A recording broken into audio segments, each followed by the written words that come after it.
Bonjour à tous, bienvenue dans ma troisième vidéo. Alors tout d'abord avant de commencer, je voulais vous remercier. Remercier mes nouveaux abonnés parce que ma chaîne elle a juste une dizaine de jours. Donc je suis ravie. Il faut que vous sachiez que c'est pour vous que j'ai créé cette chaîne, pour partager avec vous. Je suis super heureuse, j'adore. Donc voilà, je vous remercie d'abord avant toute chose. Et, euh, et pour moi, c'était important de le dire. Alors, aujourd'hui, ce que j'avais envie de partager avec vous, c'est le déclic que j'ai eu, la manière que j'ai... Enfin, ce qui s'est passé lorsque j'ai démarré mon programme d'amincissement. Comment ça s'est passé en fait dans ma tête, voilà, c'est ça. Qu'est-ce qui s'est passé? Qu'est-ce qui a fait que j'ai une prise de conscience? Souvent, ce moment, vous savez, un peu très... très important en fait finalement, c'est un moment crucial où on se dit voilà, là je sais que c'est maintenant, maintenant ou jamais. Et, euh, et enfin voilà. Donc, je sais pour moi en fait c'est arrivé il y a, on est quoi, environ donc il y a 1 an et demi. C'était à la suite de la fête de la communion de mon fils, de la bar mitzvah, pour ceux qui connaissent. J'ai le caméraman qui est venu à la maison m'apporter la vidéo et les photos, donc super, hein. Je devais être ravie parce qu'on devait voir la fête, etc. Waouh, génial. Et ben en fait non, pas du tout. Ce qui s'est passé là, c'était terrible, c'est qu'en fait, en visionnant la vidéo en fait de la fête, je me suis vue dans ma très jolie robe. Bon, je me trouvais très belle, hein. Désolée, hein, mais c'est la vérité. Non, non, je suis pas narcissique, mais bon. Mais je me trouvais très jolie. Mais par contre, le corps, l'image que me renvoyait ce corps-là ne correspondait plus du tout, pas du tout à ce qui était pour moi en fait. Je me suis dit, oh là là, mais c'est pas possible, c'est pas toi. Et bon, c'est vrai qu'on a souvent un regard très dur sur nous, hein. J'étais pas non plus énorme, mais voilà, j'avais quelques kilos de plus. Et ça n'allait pas, ça correspondait pas du tout. Et là, en fait, j'ai eu... bah, c'était terrible, parce qu'en fait, normalement, j'aurais dû être contente. Il m'apporte la vidéo, c'est sympa, on visionne. Bah non, en fait, pas du tout. Ça a fait un... J'étais pas bien. Et il y a quelques jours qui se sont passés, hein. Et là, je me suis dit, allez, Bétia, là, c'est la bonne. Non, mais c'est vrai, c'est la bonne. C'est le bon moment. Donc, c'est là, en fait, que j'ai démarré mon programme. J'ai mis en place des actions. Donc, j'ai une alimentation, une manière de bouger, surtout hein, au début.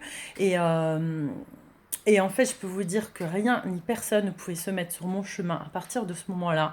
J'étais motivée, mais alors j'étais au taquet. J'étais focus sur mon programme.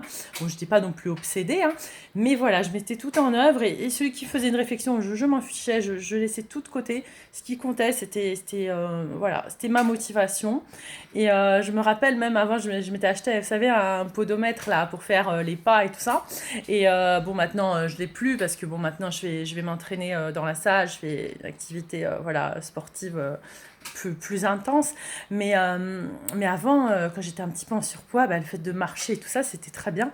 Et alors, j'avais acheté ce fameux podomètre et je le mettais. Et tous les soirs, je regardais mes pas, je crois que c'était 10 000 ou 15 000. Et quand il me manquait genre 2 3 000, 4 000 pas, il fallait faire une demi-heure. Je descendais, il était 20 h 22 h 23 h. Je me rappelle que même une fois, j'ai été marcher sur les quais de Seine, il était, je sais plus quelle heure il était, mais j'étais trop contente de ça, j'ai fini mes pas et tout. Et en fait, voilà, c'est le fait d'avoir posé ces petites actions-là qui me motivaient énormément. J'étais à fond dedans. J'étais à fond et voilà. Et en fait, je suis ravie parce que c'est vrai qu'à force, bah, ça a payé, quoi. Et plus ça marchait, et plus j'étais motivée et je voulais avancer et j'augmentais l'intensité.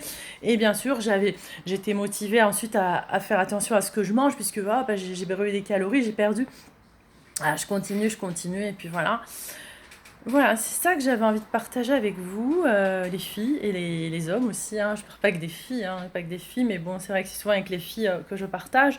C'est ce moment-là, ce déclic, ce moment crucial en fait qui parfois nous manque, ou alors qu'on a, bah, si on a, c'est génial, mais c'est souvent là qu'on manque, et je vois souvent des femmes et des hommes qui abandonnent en fait, qui disent de toute façon, je suis pas arrivée, j'y arriverai jamais, c'est plus pour moi.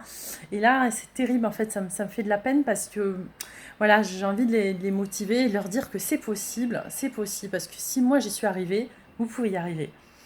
Voilà ce que j'avais envie de dire aujourd'hui avec vous, de partager. Euh, voilà, j'espère que ça vous a plu. Je voulais conclure en disant une très jolie phrase que j'aime bien. qui est la suivante. C'est que tu n'échoues jamais tant que tu essayes encore. Tu n'échoues jamais tant que tu essayes encore. Tu n'échoues jamais tant que tu essayes encore. Voilà. Retenez ça, les filles, les garçons. N'abandonnez jamais, jamais, jamais. Parce que vous verrez, un jour ou un autre, les efforts que vous allez faire, ça va être récompensé. Et là, vous serez super heureux. Je vous embrasse très fort. N'oubliez pas, bien sûr, de liker, partager, clocher, etc., etc. sur YouTube. Je vous aime. À très vite pour une prochaine vidéo.